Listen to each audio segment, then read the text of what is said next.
Bismillahirrahmanirrahim. Elhamdülillahi Rabbil alemin. Vessalatu vesselamu ala aşrafil mursalin ve ala alihi ve ashabihi ecma'in. Allahümme alimna ma yanfa'una ve anfa'na bima allamtana ve zidna ilma. Allahümme arinal haqqa haqqan varzuqna ittiba'a ve arinal batila batilan varzuqna ijtinaba. وَجَعَلْنَا مِمَّنْ يَسْتَمِعُونَ الْقَوْلَ فَيَتَّبِعُونَ أَحْسَنَهُ وَأَدْخِلْنَا بِرَحْمَتِكَ فِي عِبَادِكَ الصَّالِحِينَ أما بعد السلام عليكم ورحمة الله وبركاته. يراه المؤمنون بغير كيف وإدراك وضرب من مثال.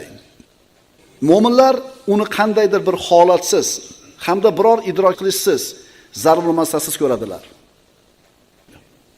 Nazmi bayoni: mo'minlar ko'radilar uni shaklsiz hamda idroksiz u zarbul masalsiz. Darsimiz avvalida bir savol berib qo'yib, toki javobi qanaqa bo'lar ekan degan, siz bilan biz bir ichimizni qaynatib turadi. Mana jannatliklar jannatga kirganlaridan keyin, do'zaxiylar do'zaxga kirganidan keyin, jannat eshiklari yopilganidan keyin oxirgi odam, qalbida ya'ni zarracha iymoni bor odam do'zaxdan chiqib jannatga kirganidan keyin eshiklar yopiladi va ko'zlar ko'rmagan, quloqlar eshitmagan, insonni aqli bovar qilmaydigan son sanoqsiz noz-u ne'matlar jannat ahllariga beriladi. U yerda inson aqli bovar qilmaydigan ne'matlarni ko'radi. Shunday bir huzur halovatda turganda Alloh subhanahu va taolo pardani ko'taradi va ular Alloh subhanahu va taoloning jamoliga nazar solishadi. Shunda aqllari o'chadi. Xushlaridan ketib, bu go'zallikni, bu azamatni, bu buyuklikni oldida aqllari o'chadi. Mana endi eng katta ne'mat Alloh azza va jallaning diydoriga qarash. Alloh taolo Qur'onda aytadi: "Astagfirullah, lilladina ahsanul husna va ziyada." Chiroyli amal qilganlar uchun al-husno bor. Al-husnoni mufassirlar jannat deb aytishadi. Chiroyli amal qilganlar uchun husno bor, jannat bor va ziyada. Yana ziyodalik bor. Nima u ziyodalik desa, Alloh azza va jallaning jamoliga qarashlik. Alloh azza va jalla jannatiylarga xitob qiladi. Ya'ni rozimisizlar degan ma'noda bir xitob bo'lganda, Parvardigor, qanday rozi bo'lmaylik? Axir yuzlarimizni yoriq qilding, amallarimizni ko'paytirding, rahmating bilan, fazling bilan jannatga kirgizding. Allohning rahmati, fazli bo'lmasa hech kim kirmas edi jannatga. Agar adolat qilganda hech kim jannatga haqli bo'lmas edi. Qanday rozi bo'lmaylik deyshadi. Shunda Alloh taolo yana ziyoda qilaymi deydi. O'zi aqllar to'xtab qoldi u yerdagi ne'matlarni ko'rib. Yana ziyodasi bormi deganda Alloh taolo hijobni ko'taradi. O'rtadagi pardani ko'taradi, Allohning jamoliga qaraydi ular. Shunda hozir aytayotgandek aqllar, xushlar uchadi. Endi o'ziga kelishadi. Parda tortildi. Endi savol. Endi jannatdagi ne'matlar skushni bo'lib qolmaydimi? Shu savol edi. Tushunarlimi? Allohni ko'rganingdan keyin, Allohga qaraganingdan keyin bu hurayni nima? Bu yeydigan, ichadigan, u minadigan narsalari nima? Allohni diydorini ko'rgandan keyin bular skushni bo'lib qolmaydimi bizning tilda? Shu savolni inshaalloh nima qilamiz? Muolaja qilamiz. Demak, mo'minlar jannatga kirganlarida Alloh taoloni biror bir holatsiz, idrok qilishliksiz va biror narsaga o'xshatishsiz holda ko'radilar. Mo'minlar jannatga kirishganidan keyin, mana hozir aytib o'tdik, ularga ko'zi ko'rmagan, quloq eshitmagan son sanoqsiz ne'matlar beriladi. Mana bu haqida juda ko'p oyatlar bor. Shulardan ayrimlarini o'qiymiz. Astagfirullah. Udkhulul jannata antum wa azwajukum tuhbarun. Yutafu alayhim bisihafin min zahabin wa akwabin wa fiha ma tashtahihi al-anfus wa taladdu al-a'yun wa antum fiha khalidun. Jannatga kiringlar. Sizlar va juftlaringiz shod bo'lursizlar. Ularga tillodan bo'lgan tovoqlar va qadahlar aylantirilur. U yerda ko'ngil ishtaha qiladigan va ko'zlar lazzatlanadigan narsalar bordir. Sizlar u yerda abadiy qolursiz. Demak, bu yeyiladigan, ichiladigan, miniladigan, xullas shunaqa bir insonni ko'zini quvontiradigan ne'matlar beriladi. hurayinlar beriladi.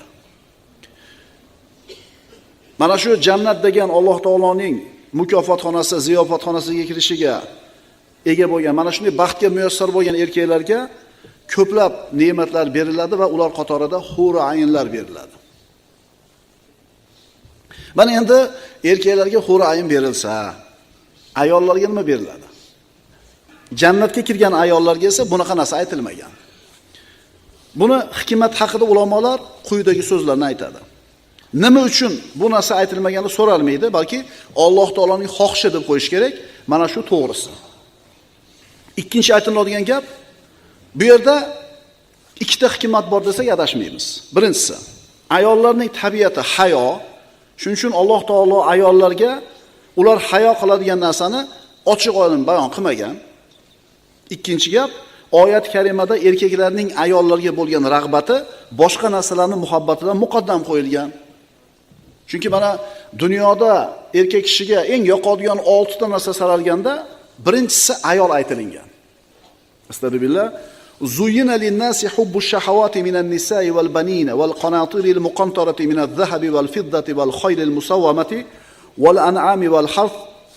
Odamlarga ayollardan, bolalardan, to'p-to'p tillo va kumushdan, go'zal otlardan, chorvadan, ekin-tikindan iborat shahvatlarni muhabbati zinatlandi. Zinatli bo'ldi. Mana shu narsalar ko'zimizga chiroyli ko'rinadi. Keng hovli, chiroyli mashina, to'p-to'p oltin kumush, ayollar. Demak, mana shu oyatda insonda nafsi ishtaha qiladigan va uni ko'rganda lazzatlanadigan ne'matlar aytildi. Mana avvalida erkaklarni jannatga targ'ib qiladigan, ular yaxshi ko'radigan narsalarning eng birinchisi aytilganda ayol aytildi. Shuning uchun erkak kishi shu bir ayolga yetishligi uchun o'zini molini sarflaydi. O'zini haromada bo'lishligi uchun qanaqa sarf-xarajat bo'lsa hammasini qiladi. Chunki dunyoda erkaklar qo'lga kiritadigan eng yaxshi ne'mat, eng yaxshi mato bu solih ayol. Payg'ambarimiz sollallohu alayhi vasallam aytadilar: "Ad-dunya mata'un va khayru mata'id dunya al-mar'atus soliha." Bu dunyo mato. Uy, mashina, telefon, dunyo mato. Dunyo matohdan iborat. Endi mana shu matohning eng yaxshisi solih ayol deganlar Rasululloh sollallohu alayhi vasallam. Mana jannatda jannatiylarga ato qilinadigan eng ulug' ne'mat Alloh azza va jallaga nazar solishlik hisoblanadi. Mana shunday bir ulug' baxtga muyassar bo'lgan solih insonlar Alloh taologa qaraydi. Alloh taoloni ko'radi. Mana endi O'shi rahmatulloh alayh ana shu holat, Alloh taologa qarash, Alloh taoloni ko'rishlik qanday bo'lish haqida so'z yuritadi-da, uni shaklsiz, idroksiz va biror timsolsiz bo'lishligini bayon qilgan. Shaklsiz, timsolsiz ko'riladi. Bu qanaqa bo'ladi? Sofo Loyor bobomiz aytadi: "Ko'ngilda ketsa, ko'zga tushsa har shay, erur andin munazzah xoliqi hay." Alloh haqida qanaqa tasavvur kelmasin hayolingizga, ko'zingiz oldingizga qanday surat kelmasin, Alloh undan pok. Alloh unaqa emas. Chunki Allohning zotini idrok qila olmasligingni idrok qilishing, Allohning zotini idrok qilishingdir deyilgan. Allohning zotini qanaqa ekanligini men idrok qila olmayman ekan dedingmi? Demak, Allohni tanibsan. Allohning zoti siri haqida bahs qilish shirk keltirishlik deyiladi. Shuning uchun biz Alloh taoloni jannatda ko'rar ekanda o'tirib olib, xayolga erk bermaymiz. Biz nima deb tasavvur qilmaylik Alloh uni xilofida. Chunki har safar aytaman, 55, 56, 58 kallalarimiz bilan u g'ayb olamida bo'ladigan ishlarning xabarini tahlil qilib, mag'zini chaqishga harakat qilmaylik. Aqlimiz yetmaydi u yog'iga. Bundan 100 yil burun mana shu tirnoqda keladigan plastmasani ichiga 100 ta, 10 mingta kitob sig'ib ketadi desa, tasavvur qilganmi odamlar? Qilganmi? Yo'q. Hozir menda fleshkalar ichida 10 mingta kitob bor. To'g'rimi? Qarang, dunyoda inson ozgina berilgan ilm bilan qilgan kashfiyotlariga insonning aqli lol qolyapti. Biz o'ylanib ham o'tirmaymiz, Alloh taolo qancha bizga ne'mat bergani. O'sha fleshkani yorib ko'ring, ichida nima bor ekan. Hech narsa yo'q uning ichida. Endi uning ichiga kitob sig'dimi? Siz aqlingiz olmasa ham, siz tushuna olmasangiz ham sig'dimi? Endi u yoqqa borganda nima bo'lishini siz mana bu kallangiz bilan tasavvur qilaman deb harakat qilmay qo'yavering. Ma'qulmi?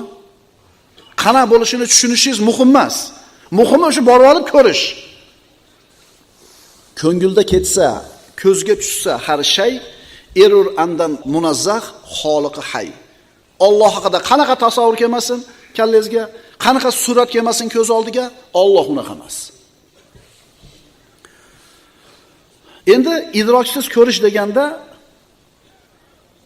ko'rilgan narsani tasvirlab bera olmaydigan, uni qandayligini tushuntirib bera olmaydigan hamda yodida saqlab olmaydigan darajada ko'rish tushuniladi.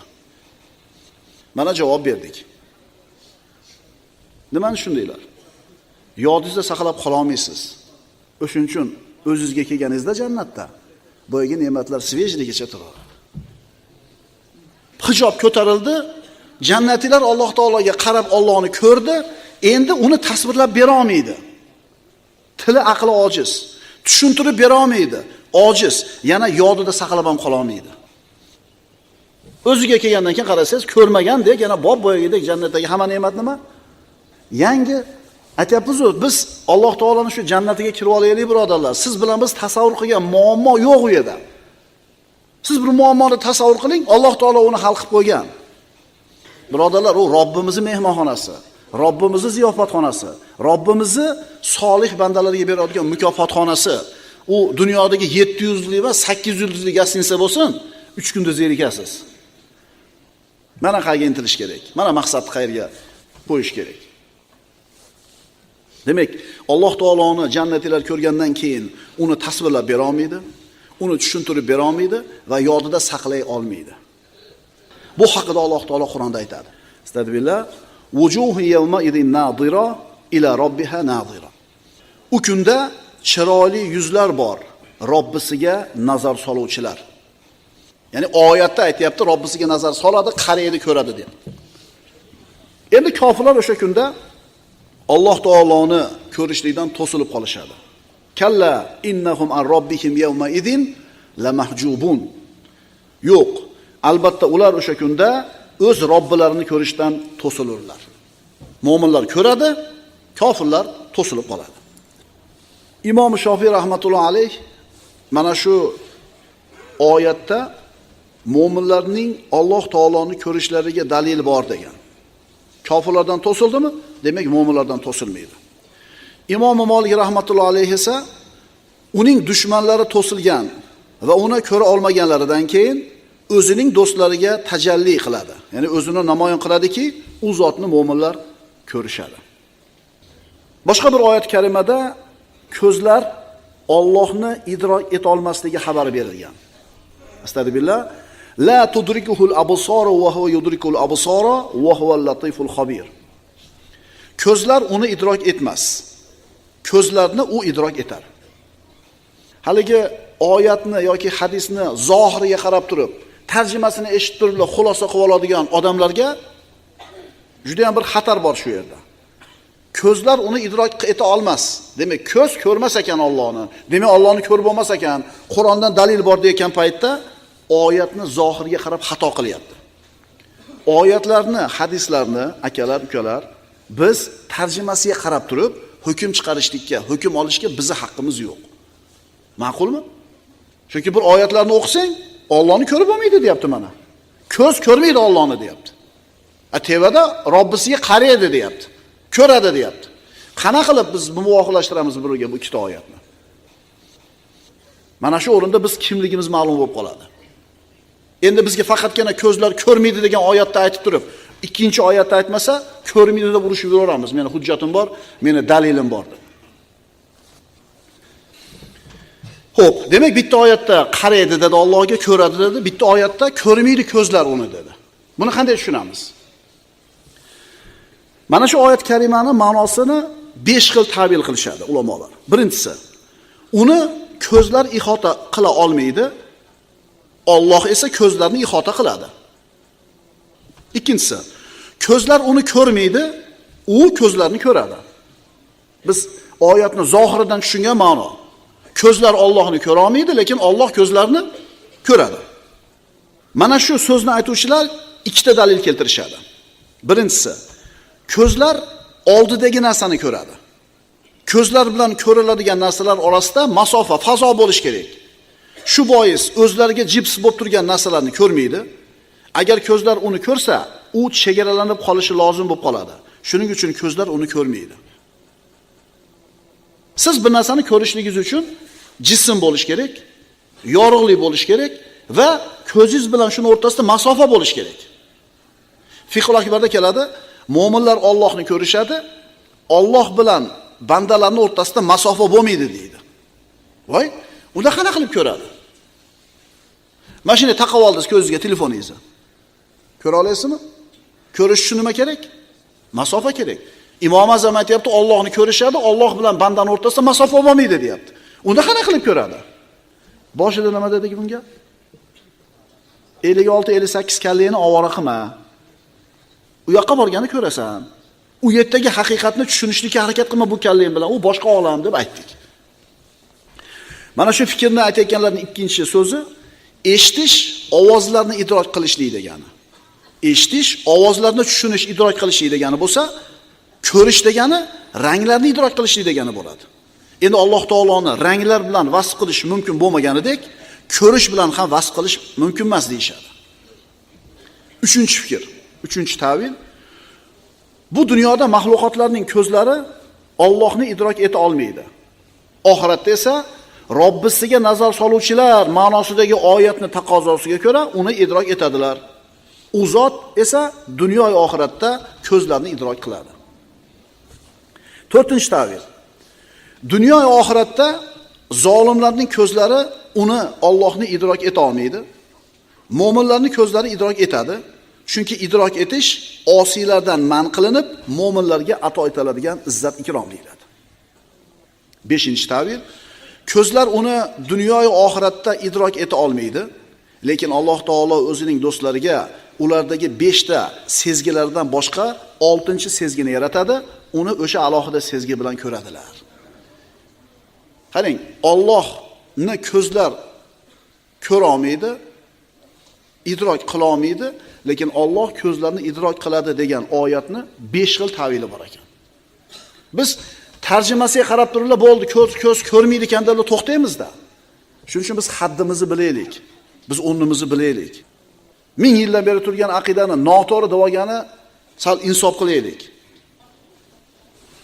Mana Alloh azza va jallani ko'rishlik haq ekanligiga mana payg'ambarimiz sollallohu alayhi vasallamning hadislaridan ham mana ayrimlarni o'qiymiz. Payg'ambarimiz sollallohu alayhi vasallam aytadilar, muttafaqun alayhi bo'lgan hadisda, innakum satarawna robbakum kama tarawna hadal qamara va la tudamuna fi ru'yatihi.